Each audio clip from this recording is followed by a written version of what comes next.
Bien-aimés frères et sœurs, vous connaîtrez la vérité et la vérité vous affranchira. Ça, c'est pas moi qui le dis, c'est la Bible qui le dit. Mais moi, je vous dis mieux.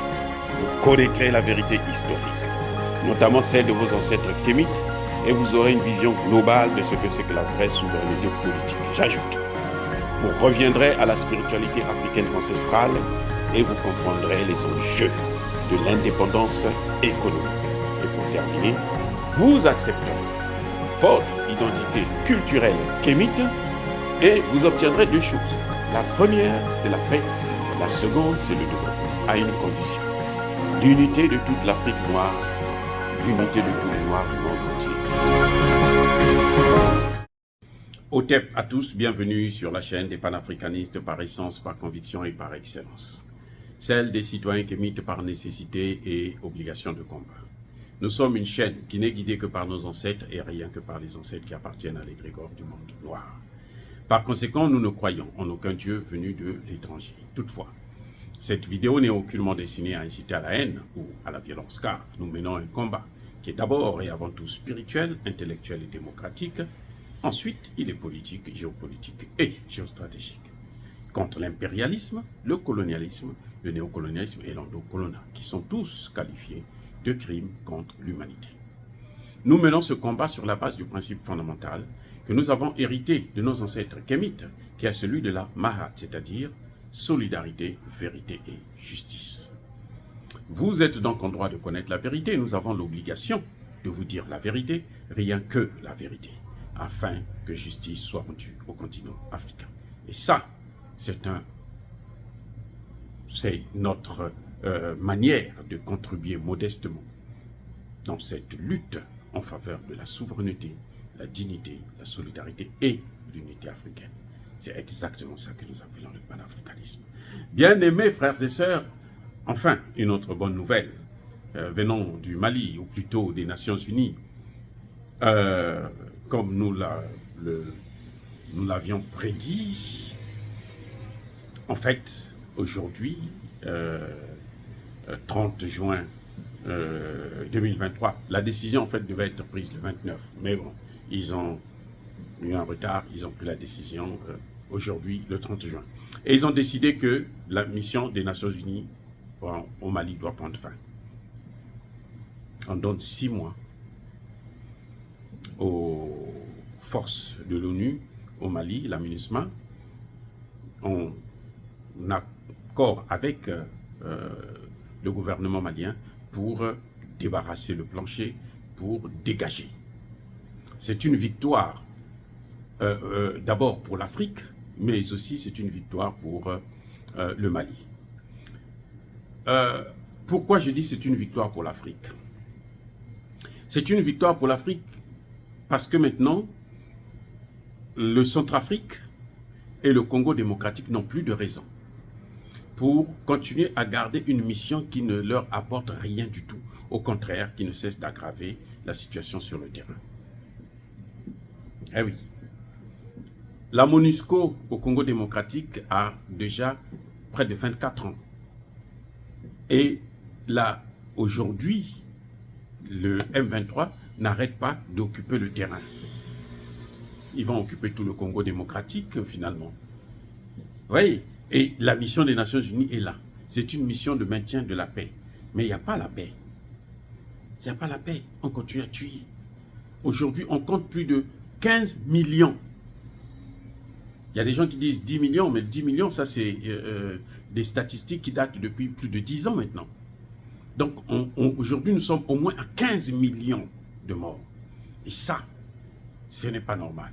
Il y a la force des Nations Unies qui est là, et les gens continuent à mourir, et le territoire est en train d'occuper, est en train d'être avalé par une petite armée rwandaise, soutenue, bien entendu, par les puissances occidentales. Hein. Vous le savez très bien, ce sont eux qui sont derrière, puisque ce sont eux qui volent les matières premières, qui pillent les matières premières, et bon, ils sont prêts à tout. Bref, Tshisekedi n'a plus de raison de garder cette mission-là sur place. Ben oui, parce que la MINUSMA a passé 10 ans seulement. 10 ans. Je dis seulement parce que, bon, ben, 10 ans par rapport à la MONUSCO, qui a 24 ans. Après 10 ans, ils ont vu qu'il n'y a pas de résultat. Partez. Dans la MONUSCO, on ne peut pas, ne vous attendez pas à ce que une organisation qui n'a rien fait pendant 24 ans puisse changer aujourd'hui, continuer à régler le problème. Non.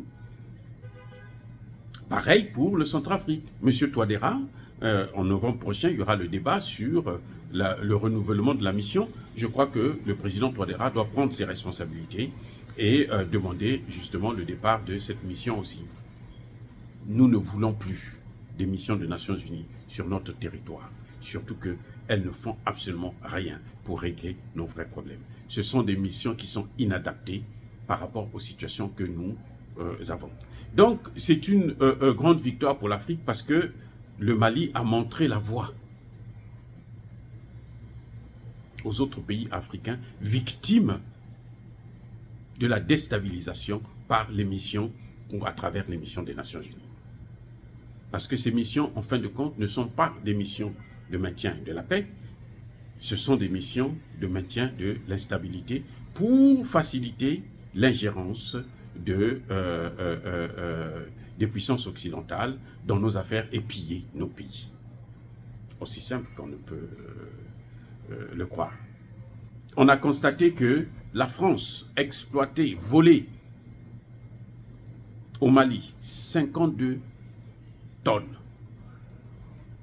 d'or chaque semaine, 52 tonnes qu'elle volait au Mali.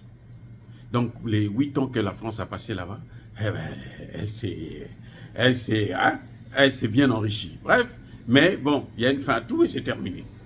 Et j'espère que les Maliens n'oseront pas faire revenir cette mission encore sur place. C'est ce qu'ils sont en train de faire au Congo démocratique, c'est ce qu'ils sont en train de faire au Centrafrique. Maintenant, je disais tantôt que c'était aussi avantageux pour le Mali. Pourquoi? Parce que maintenant, les accords de paix de 2015 sont caducs. On n'a plus besoin de ça. Il y a une constitution et tout doit se faire dans le cadre de la constitution. Les histoires d'indépendance, de séparatisme, d'autonomie, c'est fini. Maintenant, c'est la constitution qui est là. Elle a été adoptée à 97% de voix. Donc, avec beaucoup vraiment de force. Et que on n'a plus besoin d'appliquer les accords de paix de 2015. C'est caduc. Ça, c'était quand il y avait la guerre. Il fallait s'entendre pour qu'il y ait la paix. Maintenant, la paix est en train de revenir. Parce que le gouvernement malien est en train de mettre en œuvre tous les moyens pour renforcer la sécurité, pour permettre à l'armée malienne de monter en puissance. Ça, c'est un des éléments. Le deuxième élément, maintenant, le Mali peut s'occuper, commencer à regarder d'autres problèmes économiques, et notamment celui de la souveraineté monétaire. Il n'y a plus de raison que le Mali puisse garder une monnaie qu'elle ne maîtrise pas, qui n'est pas la sienne, qui au contraire n'est là que pour l'endetter de plus belle. Donc le Mali doit sortir maintenant de cette monnaie coloniale et nazie qui, ma foi, n'est pas une monnaie qui permettra le développement. Parce que le Mali doit commencer maintenant à regarder les problèmes de développement, les problèmes socio-économiques. Parce que la guerre ne se gagne pas seulement sur le plan militaire. Et même, on le sait aujourd'hui, qu'une guerre a toujours des finalités économiques. Donc, il faut maintenant regarder l'aspect économique. Et pour voir l'aspect économique, il faut, bien entendu, avoir sa propre monnaie, gérer sa propre monnaie, battre sa propre monnaie, avoir le contrôle sur la monnaie que l'on utilise. Et le Mali avait déjà une monnaie, et donc ce serait plus simple, plus facile pour le peuple malien de gérer lui-même sa souveraineté. La souveraineté retrouvée, c'est aussi la souveraineté monétaire. On ne peut pas parler de souveraineté retrouvée si on est en train d'utiliser la monnaie d'un autre qui a des droits et qu'il peut nous imposer, qui peut d'ailleurs nous empêcher le développement, puisque on l'a constaté depuis près de 60 ans d'indépendance, 63 ans pour la plupart des pays africains, comment vous appelez ça, le développement, il n'est même pas à l'horizon. Il n'est même pas envisageable. Alors, il faut changer maintenant de politique. Il faut prendre ses responsabilités. Donc, voilà les deux grands volets que je trouve. Mais il y a un autre que je pourrais ajouter. C'est qu'avec cette constitution, avec l'adoption d'une nouvelle constitution, il n'y a rien qui peut exclure un candidat, un Malien, à se porter candidat à la présidence de la République. Par conséquent, le président Assimi Goïta ou l'un de ses lieutenants peut se présenter, soit le Premier ministre, le ministre des Affaires étrangères, le ministre de la Défense. En tout cas, ils ont le droit maintenant de se présenter. Ils n'ont même pas besoin, parce que la Constitution n'a pas dit que pour être candidat, il faut démissionner 4 mois avant, 3 mois avant. Donc tout ce qu'il y avait avant là, c'est fini. On part maintenant sur de nouvelles bases. Le président Assimi Goïta, maintenant, est en droit de briguer un mandat présidentiel pour être élu démocratiquement. Et j'espère qu'il va le faire. J'espère qu'il ne va pas tirer sa révérence parce que le pays est encore fragile. Et ça nécessite un homme qui maîtrise bien la situation, qui maîtrise bien le domaine, qui maîtrise bien la connaissance. Je suis sûr que d'ici là, les Maliens vont prendre leurs responsabilités pour soutenir le président Assimi Goïta afin qu'il puisse postuler pour un mandat. Maintenant, ce n'est plus la CEDEAO. La CEDEAO, ce qu'elle avait fait, c'est fini. Elle voulait qu'on reparte vers des institutions démocratiquement élues, installées. Eh bien, ces institutions, ça va se faire puisque maintenant nous avons la Constitution et c'est cette Constitution que nous allons faire. On ne peut pas écouter la CEDEAO puisque les propositions de la CEDEAO sont contraires à la Constitution. Quand la CEDEAO dit, bon, vous êtes des militaires, vous avez dit, vous avez fait ceci, vous ne pouvez pas être candidat, ça c'est la CEDEAO qui le dit, ce n'est pas la Constitution. Si la CEDEAO voulait que ce soit ainsi, il fallait qu'ils mettent ça dans la Constitution, qu'aucun militaire n'a le droit de gérer ce pays. Comme ce n'est pas prévu par la Constitution, alors le président Assimi Goïta peut être candidat. Et moi, je serai le premier à le soutenir. Dire cela, c'est inciter à la haine ou à la violence. Non. Yaba colère ve yamalebe. Encore une fois, bien-aimés frères et sœurs, soyez bénis, abondamment bénis par le Dieu des Kémites et par nos ancêtres angélisés.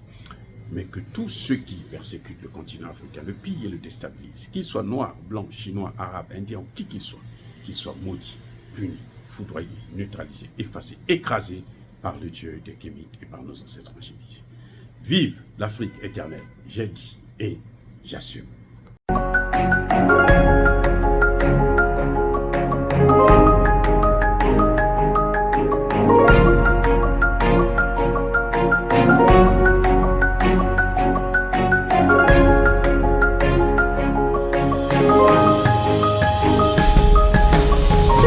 Eux, ils marchent par la foi et non par la vue. Mais moi, je vous conseille vivement de marcher par la connaissance scientifique et historique, notamment celle de nos ancêtres kémites, par les 5 sens et par l'intelligence. À vous, Apia.